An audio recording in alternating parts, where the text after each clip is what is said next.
je passe tout de suite la parole à Gisèle Chabutez, qui est donc psychanalyste à Espace Analytique et qui est auteur de nombreux ouvrages qui sont des ouvrages remarquables et de référence. Il est arrivé d'avoir le plaisir d'en présenter quelques-uns dans des librairies lors de leur parution. Le dernier donc, ouvrage, c'est Féminité singulière. Féminité singulière, qui est paru chez RS. Gisèle, à toi la parole. Merci beaucoup, Patrick. Je suis sensible à ce que tu dis, d'autant plus que tu en avais fait une lecture formidable. Alors, je vais donc vous parler de l'identification sexuée et du choix sexuel. Parmi les nombreuses questions nouvelles que notre siècle pose à la psychanalyse et aux psychanalystes, auxquelles chacun, en somme, nous avons à répondre, il y a l'identification sexuée, donc, et le choix sexuel, qui sont également au cœur de bien d'autres pensées, au cœur des sciences dites humaines, des études de genre, des féminismes, et qui ont donné lieu à de grands débats, on le sait, et à un grand remaniement au siècle dernier. Deux grandes orientations féministes se sont dessinées successivement et alternativement, l'une posant que l'identification sexuée et le choix sexuel sont à concevoir selon la spécificité de chaque sexe et notamment à partir de ses caractéristiques biologiques, versant d'élaboration que l'on a appelée essentialiste ou différentialiste. Certains féminismes proches de la psychanalyse développèrent une conception différentialiste, appelant notamment à l'incidence biologique de la maternité pour la spécifier. Je ne vais pas citer là tous les éléments du débat, je l'évoque simplement. D'autres féminismes universalistes dénoncèrent la conception psychanalytique de la dialectique phallique, la considérant comme un simple reflet du système des sociétés patriarcales, avec le genre comme socle de la domination masculine à défaire donc. La pensée lacanienne, après celle de Freud, fut par beaucoup considérée sous cet angle. Et il parut logique alors de considérer qu'avait vécu cette différence sexuelle universelle élaborée par la psychanalyse en termes de plus et de moins entre un sexe et l'autre. Que si l'inconscient en somme consistait à l'aide de quelques signifiants maîtres comme Dieu ou le phallus, le nom du père ou le phallus, à revêtir d'une autorité arbitraire un ordre des choses et des sexes maintenant arrivés à échéance, eh bien il n'y avait plus lieu d'être pris en compte comme la racine de notre expérience, et en quelque sorte, la psychanalyse avait là achevé sa tâche. Les éclairages qu'elle avait donnés du fonctionnement psychique des individus sur ces points, comme des sociétés d'ailleurs, avaient forgé des armes pour la combattre afin de la laisser là et de s'en passer désormais. On conçoit ces objections si on s'en tient aux signifiants maîtres qui, comme le phallus, ont contribué à masquer, à pallier ce qui se rencontre comme castration dans le rapport sexuel, notamment en l'unilatéralisant dans un sexe. Conception anatomique de la castration, comme si elle en appelait à l'existence d'un organe qu'il n'avait jamais été question d'avoir, sorte de dénégation ainsi que l'entendait Lacan, et on conçoit ces objections s'il était vrai qu'il s'était lui-même contenté, Lacan, de confirmer, de réitérer, de refonder l'élaboration freudienne de la fonction phallique avec son omniprésence dans les discours où elle organise l'identification sexuée et le choix sexuel pour tous. On conçoit que dans ce cas, ce grand débat du siècle dernier veuille en rester là, dans le cadre de ces discours, achever sa course sur une identification sexuée qui se limiterait en somme simplement à avoir ou non le phallus, et un choix sexuel qui se limiterait à le donner ou non, à le demander ou non. Ce qui équivalait, dans un registre différent, au terme même de la loi sexuelle. On conçoit qu'il ne veuille donc pas de l'étape, ces discours, pas de l'étape nouvelle qu'après Lacan nous ouvrons, de la respiration que nous en proposons. Elle ne consiste pas, c'est certain, à s'appuyer sur les spécificités biologiques, anatomiques et reproductrices des femmes pour penser ce qui est opérant dans un psychisme féminin. Tout ce que peut impliquer le fait de porter un enfant, de le mettre au monde et de le nourrir, n'a pas été jugé décisif pour former une féminité, car c'est de la mère qu'il est là question et non de la femme. Ce n'est pas tant parce que le biologique ne serait cause ou ne serait support de rien dans le psychisme, parce qu'il peut arriver en fait qu'il le soit en partie, mais pas à cet endroit. Pas à cet endroit qui concerne la mère. Il n'est pas certain en effet que la psychanalyse ait mis partout et en tout le langage à l'origine, comme on le lui impute, et comme cela est imputé à l'ensemble des structuralismes. On peut longuement le montrer, je m'y suis attelée.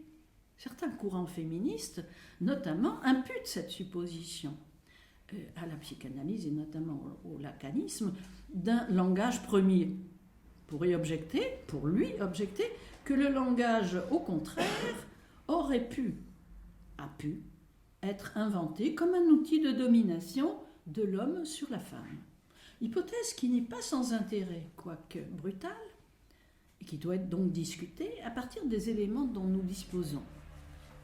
Les pensées différentialistes ou essentialistes, qui se sont appuyées sur l'idée de l'incidence première de la fonction biologique maternelle en voulant s'allier à la psychanalyse parfois, n'ont pas obtenu gain de cause, même si leur influence en tel ou tel point se fait sentir encore maintenant dans nombre de courants psychanalytiques et dans les sagesses du bien-être moderne en France ou ailleurs. On se représente parfois ces pensées comme relevant d'une logique pas toute phallique dès lors qu'elles parlent de la mère et pas seulement du phallus. En réalité, elle n'échappe pas à la fonction phallique, car la signification de cette jouissance maternelle est profondément phallique. Lorsqu'on déchiffre certaines conceptions lacaniennes, encore inaperçues, en pesant leurs conséquences sur la question de l'identification sexuée et du choix sexuel, on voit en effet qu'elles ne tiennent pour support d'une spécificité féminine éventuelle aucun trait biologique appartenant à la sphère de la reproduction, ce qu'on savait. Pas plus qu'elle ne situe totalement le langage à l'origine, comme le structuralisme l'implique. Elle suppose plutôt une origine du langage dans autre chose que lui-même, fût-ce en forme de fiction ou de déduction topologique. Elle origine ce langage dans le cadre de ce qui est appelé rapport sexuel, un concept défini par Lacan à partir de son absence. Absence entre les sexes qui parlent d'un rapport qui soit sexuel, absence d'un rapport entre eux fondé sur le sexe, absence d'un d'eux du sexe dans les discours. Le langage est là posé comme ayant été appelé pour parer à une béance d'une conjonction qui aurait été susceptible de former, de soutenir entre les sexes la formation d'un rapport fondé sur le sexe. Un langage donc qui aurait été formé à l'appel de ce manque d'articulation d'un rapport sexuel pour y suppléer, pour y fabriquer des substituts partout et en toute chose. Est-ce à dire que cette conception lacanienne de la sexuation présenterait un point d'accord avec certains féminismes qui considèrent que le langage lui-même serait forgé donc, je le disais, comme un outil de domination de l'homme sur la femme. Posons la question un instant. Puisqu'on ne peut par endroit soupçonner une radicalité presque féministe de la conception lacanienne qui n'aurait rien à envier à ce radicalisme-là, mais encore faut-il qu'il tombe juste, qu'il tombe au bon endroit. Et le point de vue qui voudrait faire du langage un outil de domination inventé pour ce faire tombe juste à côté. Juste à côté au regard du concept de Lacan qui en fait un outil de suppléance à un manque au cœur du sexuel. Une suppléance devenue en somme un habitat.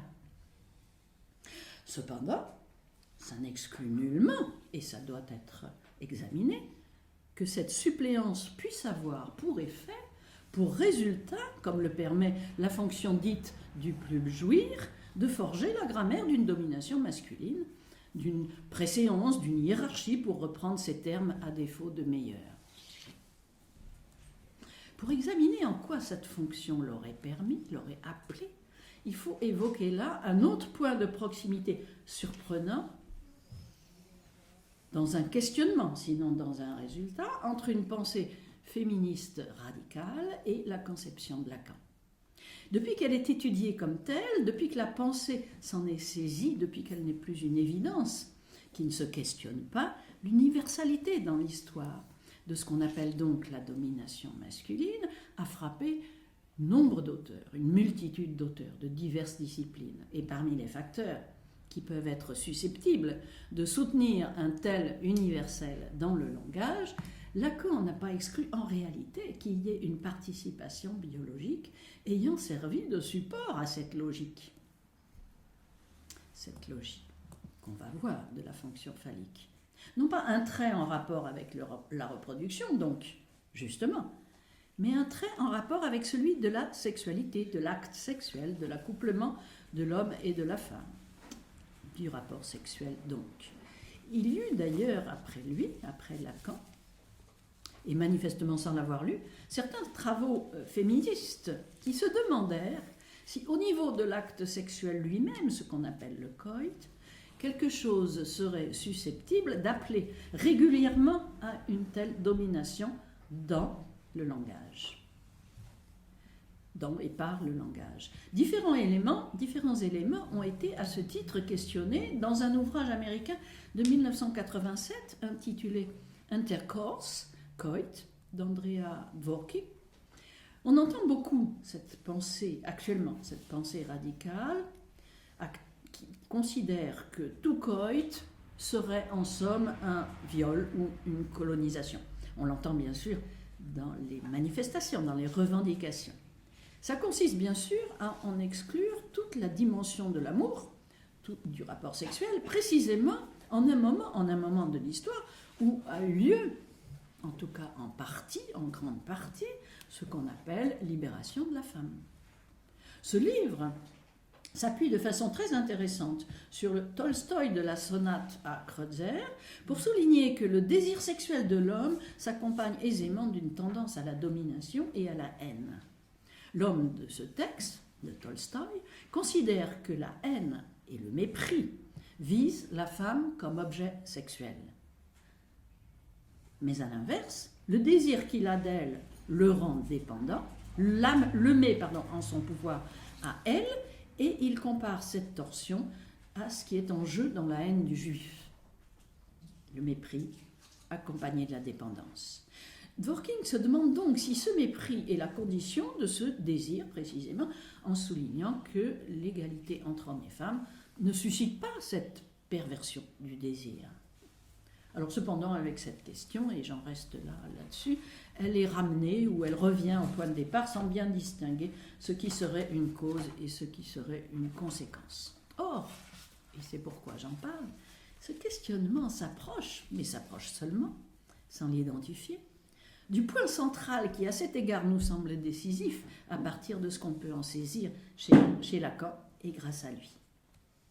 Car Lacan élucide de fait ce en quoi la fonction phallique du discours génère cette perversion, cette version apéritive du jouir, selon son mot plein de sel, à partir du processus dit de plus de jouir précisément, qui est massivement à l'œuvre quand cette fonction phallique est exclusive, quand elle est toute et seule en jeu.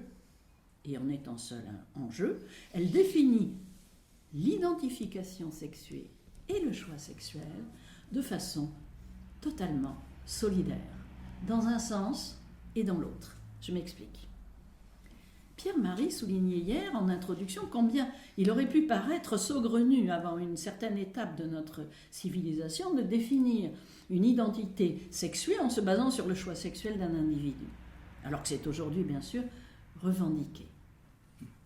Mais ça reste malgré tout saugrenu, on peut l'observer. Longtemps on a fait une seule et même chose, de l'identification sexuée et du choix sexuel. Ça fait partie des points reprochés à la psychanalyse, à juste titre. On a considéré sans plus de questions que celui qui s'identifie à un homme par définition, désire une femme et que celle qui s'identifie à une femme, par définition, désire un homme ou veut en être désirée. La seule question en somme étant de s'y identifier ou pas. Le désir homosexuel comportant dès lors une inversion, une identification au sexe opposé. Pourtant, l'expérience analytique sait, ou peut savoir, combien un homme peut s'identifier à un homme tout en désirant un homme, combien une femme peut s'identifier à une femme tout en désirant une femme. Notre expérience aussi sait par ailleurs, contrairement à ce qui a été répandu par la doxa analytique, qu'il n'est pas nécessaire chez un homme d'avoir symboliquement le phallus pour faire fort bien l'amour à une femme, parfois mieux même que lorsqu'il s'encombre de ce symbole.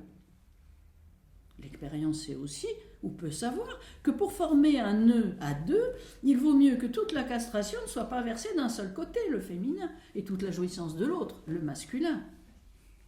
Contrairement à ce que pratique cette perversion d'État que Lacan a épinglée, cette perversion paternelle des sociétés patriarcales, et contrairement à ce qu'a répandu la doxa analytique durant longtemps. Il vaut mieux donc que la castration qui se rencontre dans le rapport sexuel soit partagée et que ce qui passe au-dessus en un point passe au-dessous en tel autre pour qu'un nœud tout simplement tienne. L'expérience analytique peut savoir donc, si elle s'y penche, que le réel de la jouissance ne s'en tient pas, lui, à la fonction phallique du discours. Cette fonction qui ne définit l'homme et la femme que l'un par l'autre d'une façon solidaire en fonction du phallus, comme identité et comme choix. Ce réel comporte une décoïncidence, pour reprendre ce mot de Marie Pesanti. Ça ne coïncide pas. La fonction phallique érigée en loi sexuelle énonce du point de vue de l'homme, on est ce qu'il y a, je cite à nouveau Lacan, on est ce qu'il y a, on a ce qui est, l'objet féminin, tel qu'il résumait ce qu'il appelait cette fiction simplette. Or, ça implique, si on la considère seule, que la définition de l'homme est donc d'avoir une femme et que la définition de la femme est donc d'être ce qu'a un homme. Cette loi tient ensemble d'un seul tenant les deux fonctions distinctes de l'identification sexuée et du choix sexuel. Il suffit d'y être défini comme étant ce qu'il y a, de devoir avoir ce qui est pour qu'un désir en découle de retrouver cet objet comme une part de soi perdue afin qu'il tienne lieu de ce qui a été perdu, c'est-à-dire soustrait par la castration. Ils sont nécessairement liés, puisque l'un se définit par l'autre, est homme ce qu'il y a une femme, est femme ce qu'a un homme. L'être et l'avoir sont universellement répartis entre les sexes, le sujet de l'avoir dans l'un et l'objet de l'être dans l'autre, ce qui assemble les deux en un tout de l'identification sexuée et du choix sexuel. Et qui l'assemble en une organisation logique dont évidemment on a reconnu dans notre expérience combien cela a la structure du fantasme, où le sujet est en conjonction avec l'objet, où ils sont définis l'un par l'autre dans un rapport où l'appel à avoir vise à retrouver l'être perdu que l'autre représente. Or, cette loi vise du même pas à tenir lieu de rapport sexuel. C'est même la remarque fondamentale, la découverte fondamentale de Lacan. Au lieu d'un rapport sexuel, nous avons une loi sexuelle. Cette loi paraît articuler les deux sexes comme tels. La fonction phallique qui l'organise n'établit dans le discours que le rapport d'un sexe à son objet de l'autre et non le rapport de deux, mais elle est, si on y pense, d'une extraordinaire puissance. Elle consiste d'un seul coup, d'un seul, à énoncer quelque chose comme faisant fonction de rapport sexuel entre les sexes, alors que ça n'en est pas, mais que cela forme du même pas les conditions pour que l'un des deux dispose de l'autre, afin d'en donner lieu. La psychanalyse a donc éplé cette dialectique phallique qu'elle appelait pudiquement différence des sexes, en termes d'avoir en plus d'un côté et en moins de l'autre. Puis elle y a ajouté, avec Lacan, la dimension de l'être, en montrant que la femme était désignée comme n'ayant pas pour pouvoir être l'objet du discours, du désir, pour articuler l'avoir à l'être, pour que celui qui a est celle qui est, du moins dans l'idée, bien sûr. La psychanalyse éplaie en effet, ce faisant, des termes équivalents à ceux de la loi sexuelle, tout en les décrivant, pourtant, à partir des formations de l'inconscient. Mais dès Freud, remarquons-le, soulignons-le, dès Freud, elle constatait que quelque chose ne marchait pas dans ce rapport. Elle relevait la boiterie de ce qui consiste à résumer le rapport des sexes dans cette fonction phallique qu'elle décrivait à la fois dans l'inconscient et dans la loi. Et Lacan, quant à lui, n'a jamais pris évidemment cette loi sexuelle pour un rapport sexuel. Lorsqu'il s'est attelé à commenter la dialectique du maître et de l'esclave, Lacan a maintenu très logiquement son commentaire à distance de cette loi sexuelle, du rapport de l'homme et de la femme. Elles ne sont pas comme telles comparables, en effet. On ne peut pas simplement, comme ça a pu être fait, notamment dans certains mouvements et certaines pensées militantes, considérer comme équivalents ces deux modes de rapport des corps pour avancer dans la compréhension de ce qui est en jeu.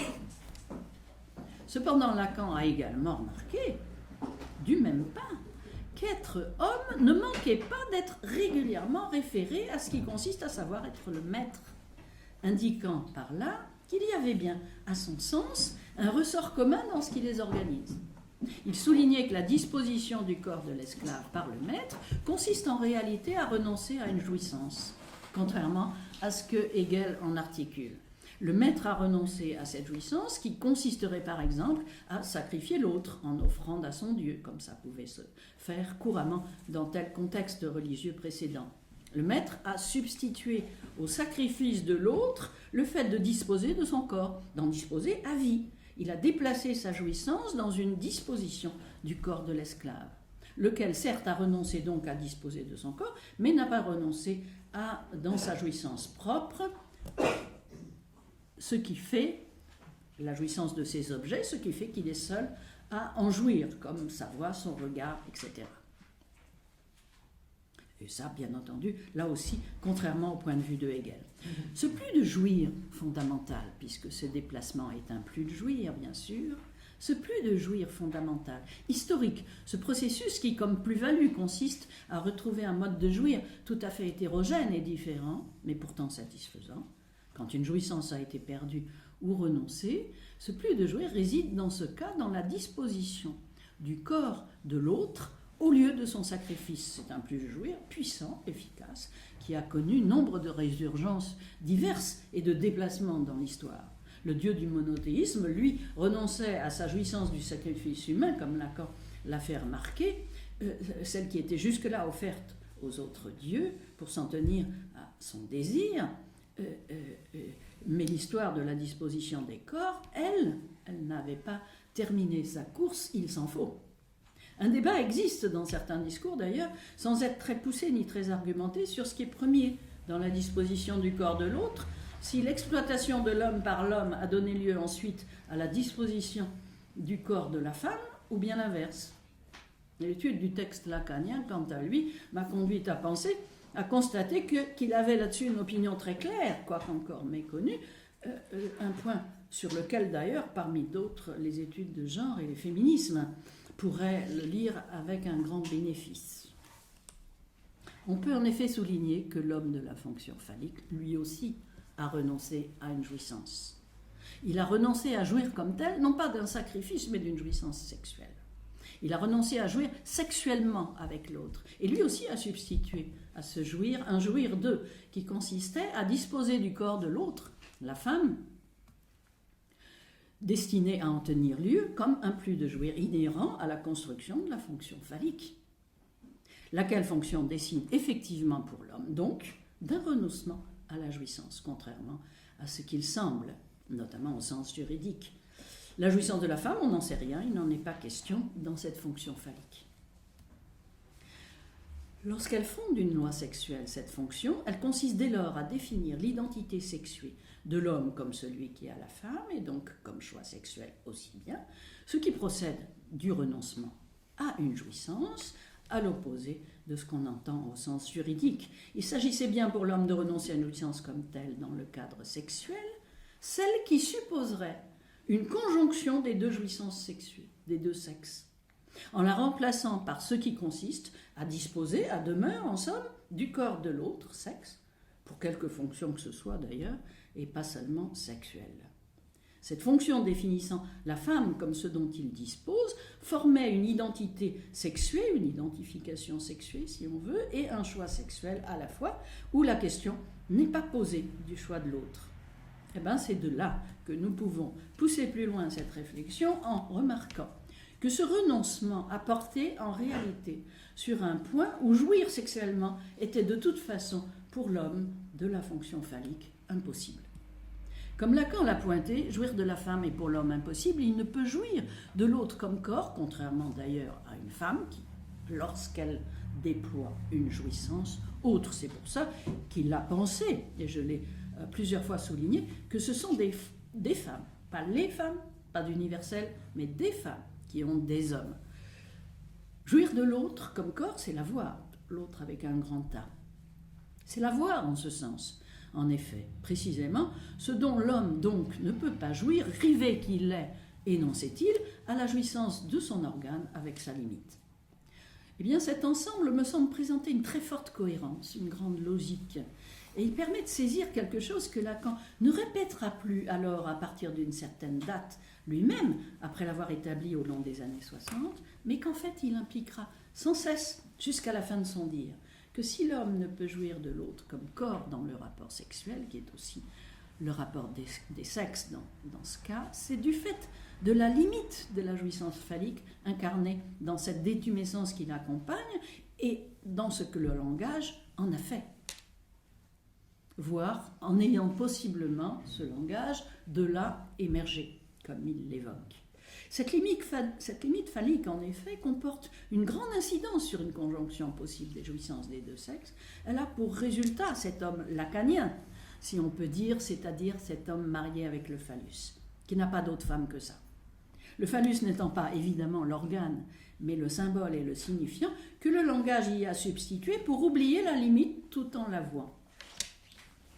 La fonction phallique de la loi sexuelle consiste donc bien à établir un substitut à un rapport sexuel absent, à mener l'homme à disposer sexuellement du corps de l'autre précisément, ou à disposer du corps de l'autre précisément dans la mesure où il ne peut en jouir sexuellement, où il renonce à en jouir. On n'aurait pas le premier soupçon d'une telle articulation si Freud d'abord n'avait pas déterré le phallus dans l'inconscient, avec sa signification omniprésente et sa fonction intégrée dans les dessous des discours, tout rejeté qu'il était par le christianisme. Mais on n'aurait pas non plus idée de ce qui fait la force de cette fonction phallique, à la fois grammaticale et mathématique, si le verdict de Lacan n'était tombé définitif, qu'on le sache ou pas, pour montrer qu'elle a fondé la loi sexuelle substituée au rapport qu'il n'y a pas. Il a inscrit en lettres de feu une découverte qui jusqu'ici est plutôt restée à l'état de braise, sans avoir encore éclairé cette pensée du sexe à quoi l'Occident s'est attelé sans la mener au bout. Il inscrit là, au cœur de la jouissance sexuelle, avec sa boiterie constitutive entre les sexes, la racine même des suppléances successives par le langage et dans le langage. C'est plus de jouir qui organise continuellement divers modes de disposition du corps de l'autre afin de suppléer à la jouissance qu'ils n'en ont pas, celle de l'autre sexe et celle du même, la loi sexuelle et l'exploitation de l'homme par l'homme, pouvoir de l'homme donc tenant lieu de sa jouissance, pouvoir de l'homme au pluriel tenant lieu de sa jouissance renoncée, au pluriel et avec un grand H. On sait que ceux des femmes, les plus jouir des femmes, se déploient, eux, de façon comparable, je ne m'y arrête pas là, en ce qui concerne l'enfant. Prendre cette découverte au sérieux, donc, lui donner sa mesure, articulée en quelques équations, quelques boucles, ces points décisifs emportent un ensemble de conséquences. La psychanalyse a révélé que dans le langage, le 2 du sexe n'existe pas. Si le 2 anatomique existe, lui, l'identification sexuée dans l'inconscient ne concerne pas un sexe ou l'autre, ni leur rapport, mais la circulation entre eux du phallus, fonction phallique, qui ne se superpose pas à l'anatomie, bien entendu, et ne forme pas entre eux un rapport de deux, de sorte que l'identification à un sexe ou à l'autre n'existe que sur un mode imaginaire. Ça ne veut pas dire que ça n'est pas d'effet. Le corps sexué à partir de l'anatomie du 2 est à l'œuvre déjà dans l'accueil par l'autre du sexe anatomique de l'enfant à la naissance. Et ensuite, le sexe est là instantanément identifié, sauf cas particulier. On décide aussitôt à le voir ou à l'entendre si l'autre est homme ou femme. Première chose qu'on en perçoit, qui commande donc la part de l'autre dans la détermination sexuelle. Et ce 2-là est imaginaire, donc même si l'anatomie du 2, elle existe, quoi qu'en disent certains pourtoutismes qui considèrent qu'elle ne définit aucun sexe, car quelques humains naissent intersexes, comme le rappelait hier Marcos Zafiropoulos en citant Preciado, dont toutes sortes de torsions dans ce cas découlent, puisque ce 2 du sexe, tout imaginaire qu'il soit, décide d'une évidence visuelle ou auditive devant l'autre. Compliquer cette évidence est sûrement bienvenue. L'abolir est un tout autre pas qui peut être intéressant par sa provocation même. Alors, on peut concevoir, je termine là, le fondement des critiques féministes et de genre qui considèrent que la sexuation psychique, le genre, n'est que politique et qu'elle se résume à une politique de domination d'un sexe sur l'autre devant être défaite. Elles ont eu le mérite de souligner ce qui devait l'être et elles ont fait interprétation en psychanalyse. Quand la dialectique phallique, elle, y était décrite alors exclusive, sans prendre en compte le fait qu'elle était aussi celle de la loi sexuelle, celle qui aujourd'hui se défait.